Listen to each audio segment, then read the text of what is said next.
बिस्मिल्लाहिर्रहमानिर्रहीम। अस्सलाम वालेकुम। नुसरत रहमत एलिगेंस लर्निंग फोरम।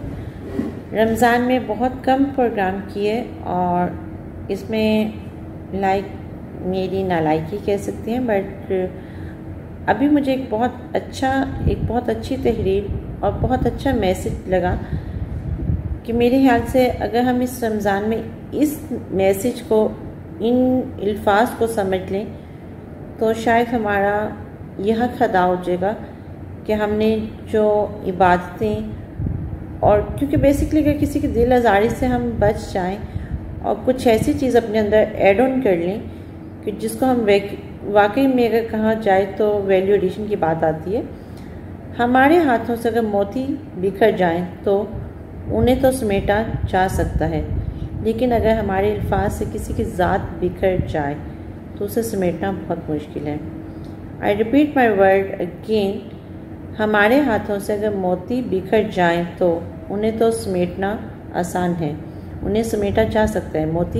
मोतियों को अगर देखें, मोतियों की जो अगर आप देखें कोई माला होती है, अगर वो टूट जाए तो शायद वो समेटे जा सकते हैं, लेकिन अगर हमारे अल्फाज से किसी की ज़ात बिखर जाए तो उसे समेटना बहुत मुश्किल है।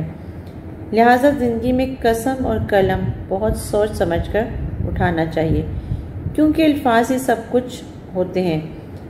दिल जीत भी लेते हैं और दिल चीर भी देते हैं।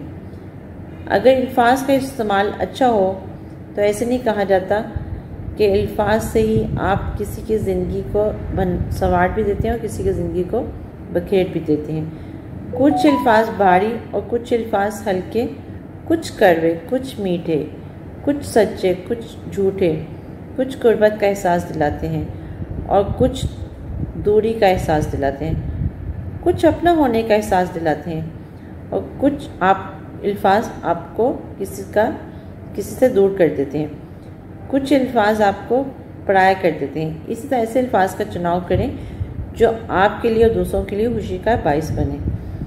अल्फाज चाबियों की मानंद हैं, इनका सही इस्तेमाल करने से मुंह बंद या दिल खोले जा सकते हैं।